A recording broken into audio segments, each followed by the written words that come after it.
You have a conservative Republican governor, McDonnell, who explain exactly what he has to do.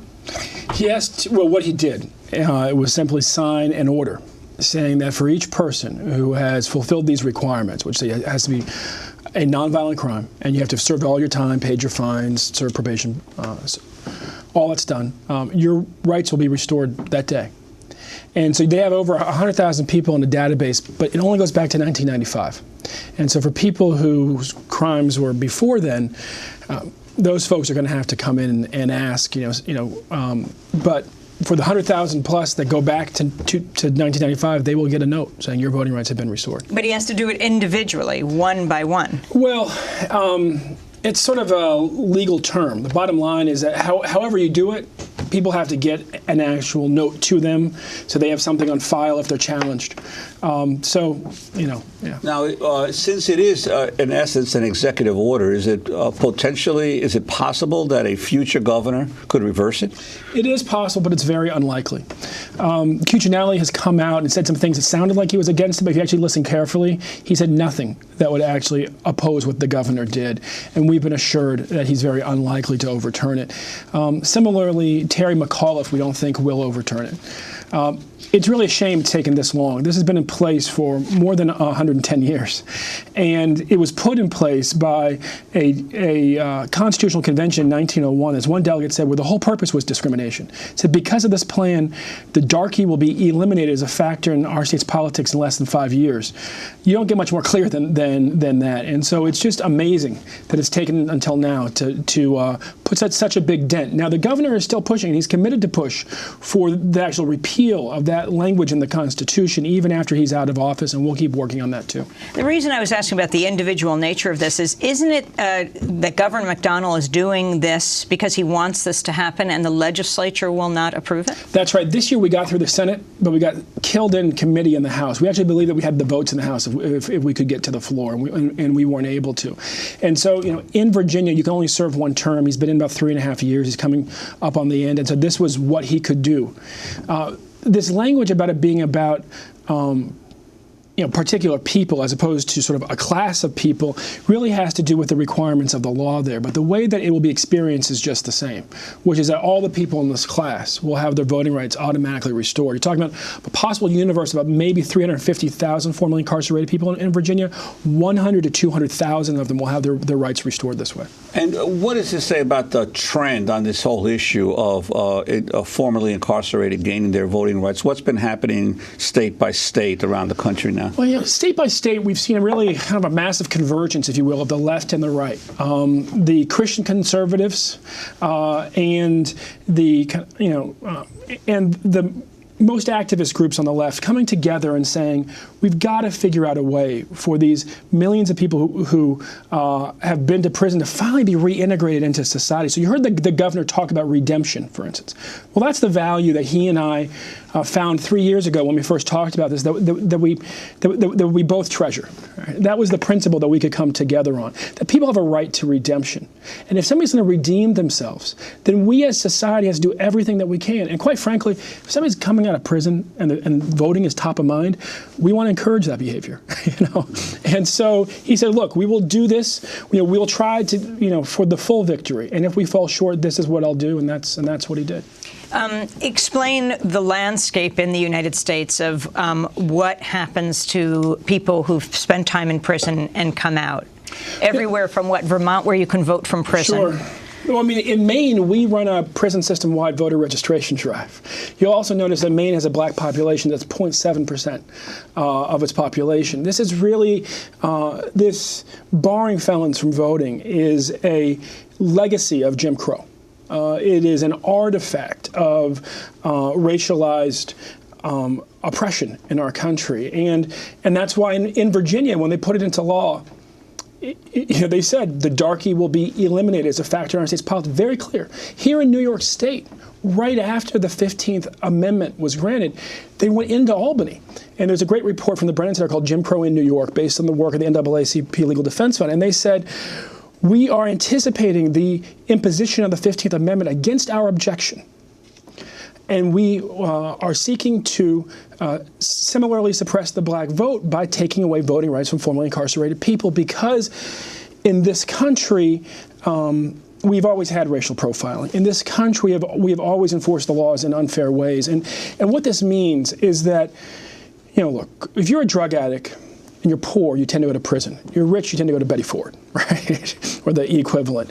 And when you go in, if you're a woman, and that's been sort of the huge increasing demographic over the last 20 years, your kids go to foster care. Well, you don't get your kids out of foster care when you get home from prison. You get them home. You get them out of foster care when you get home from prison and find a job and can keep it. And for formerly incarcerated people, they find that they have this kind of scarlet F on their forehead where it's almost impossible in many places to get a job, where you can't vote in places like Virginia, where one woman spoke passionately yesterday about what it was like to be speaking to the Republican Women's Club and asked to sign a petition for somebody who wanted to run for office, and be interrogated about why you couldn't sign it, and finally have to sort of re-out herself as somebody who on her worst day had done something wrong and become a felon. And so this is how we put people in, kind of push people out of our society while having them live right amongst us. And this principle of redemption that many on the right and many on the left have been able to unify around is really about saying at the end of the day, these are our neighbors, these are our church members, and they have a right. In fact, we have a need for them to get right back into society, to become part of society. If you're not encouraging people to do the right thing, if you're not allowing them to do the right thing, then you're encouraging them to do the wrong thing. Well, I want to ask you about Kemba Smith's fight for felon voting rights in Virginia. In 1994, she was sentenced to 24.5 years in prison after she pleaded guilty to conspiracy in a ring. And she admitted to lying and breaking the law for her abusive boyfriend, but never used or sold drugs herself. After President Clinton granted her clemency, Kemba Smith became a leading advocate for voter restoration in Virginia. After serving 6.5 years in federal prison, President Bill Clinton commuted my 24.5 years prison sentence. Had it not been for this act of the United States President commuting my sentence, I would still be serving my prison sentence today until the year 2016. Despite receiving executive clemency, one of the collateral consequences of having been incarcerated is losing my right to vote. In 2008, during the most historical presidential election in the United States, I was not able to cast my vote due to state disenfranchisement laws.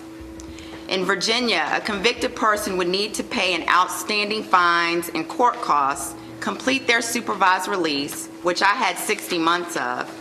Then after completing supervised release, there is a mandatory 3 or 5 year waiting period before a convicted person can apply for restoration of voting rights based upon whether you have a nonviolent or violent offense. If you have a nonviolent drug charge, you automatically fall within the 5-year period simply because you have a drug case. That was Kemba Smith, who's a resident of Virginia herself. Your comment? Well, Kemba's a friend. I actually lobbied Bill Clinton personally to help get her out, and then I lobbied Governor McDonnell to help get her voting rights restored. One of the things that's so startling about her case, well, there's two things. One, it's a classic what you might call drug dealer girlfriend case. He was involved in a drug conspiracy for 6 years. She dated him for 1 year. He got killed while the FBI was pursuing them. They hit her with the full weight of the 6-year conspiracy, even though she'd only known him for a year. What she did to help him, she did because he beat her up. I mean, let's just be really clear. She was coerced. But Kemba could vote when she lived in the Midwest. She voted in 2008. And then she moved home to Virginia, and her voting rights were stripped from her again. And so we went back, and we got a case of individual clemency from the governor, time for her to vote in 2012. She and I were there together 2 days ago, and we're both very clear. It's unfair that people like Kemba are still going to have to go through the old process. And we're going to push to make sure that everybody, because Kemba was a victim of abuse. She never was violent towards anybody, but because it's a drug crime, it's classified as violent. And that's one of the issues here. So we'll keep pushing, but 100,000 to 200,000 of a universe of only 350,000 is big enough to call a victory for this week. Explain how this works, because in Virginia, it's a conservative Republican governor, yes. McDonnell. Before that was Governor Kane, right. the Democrat. Democrat who'd been a civil rights lawyer and refused to do this.